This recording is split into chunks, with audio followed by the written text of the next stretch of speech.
নবীর আগমনের দিন বা রাত যখন এতই শ্রেষ্ঠ, এরপরে যদি নবী দিবস পালন করলে, মিলাদুন নবী পালন করলে কারোর চোখে ঢেকি পড়ে, মাথায় বাঁশ পড়ে, তাহলে বুঝতে হবে তার লাইন খারাপ, ভিতর খারাপ আছে। হযরত মুহাম্মদ সাল্লাল্লাহু আলাইহি সাল্লাম পৃথিবী ছেড়ে চলে যাওয়ার পরে আবু বকর, ওমর, উসমান, আলী এরা আল্লাহ নবীকে বেশি ভালোবাসতেন না আপনারা বেশি ভালোবাসেন? কোনটা কোনটা? আপনারা আল্লাহ নবীকে বেশি ভালোবাসেন না আবু বকর, ওমর, উসমান বেশি ভালোবাসতেন? আবু বকর, ওমর, উসমান বেশি ভালোবাসতেন। তা ওনারা ব্যাপারটা বুঝে যেতে পারেননি যে কোন তারিখে জন্মগ্রহণ করেছেন আর কোন তারিখে মিলাদুন নবী করতে হবে, কোন তারিখে অনুষ্ঠান করতে হবে। ওনারা কেউ করে যাননি, চারজনা কেউ জানেন না, অন্যান্য সাহাবীরা কেউ জানেন না, তাবি মুহাদ্দিসগণ কেউ জানেন না, কোন ইমামগণ জানতে পারেননি। বর্তমানে কিছু হুজুর এটা জানতে পেরে গেছে। অনেকে বলে সাহাবারা নবী দিবস পালন করেননি, মিলাদুন নবী পালন করেননি।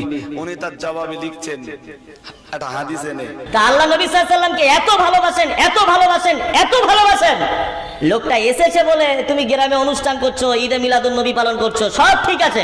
তা লোকটা তো এই দিনেই পৃথিবী ছেড়ে চলে গেল, তো এই দুঃখ প্রকাশ করবে কারা?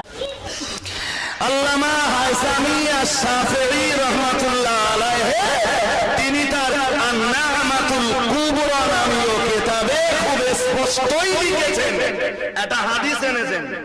আন-নামাতুল কুবরা ওনার লেখা বইয়ের নাম, আরবিতে লিখেছেন বইটা।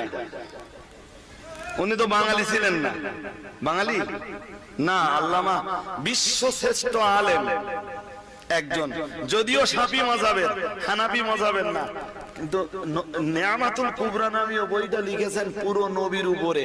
বলা যায় নবী দিবস পালনের উপরে, বলা যায় মিলাদুন নবীর উপরে। উনি লিখতে লিখতে লিখেছেন, অনেকে বলে সাহাবারা নবী দিবস পালন করেননি, মিলাদুন নবী পালন করেননি। উনি তার জবাবে লিখছেন একটা হাদিসে নেই, মান আনফাকা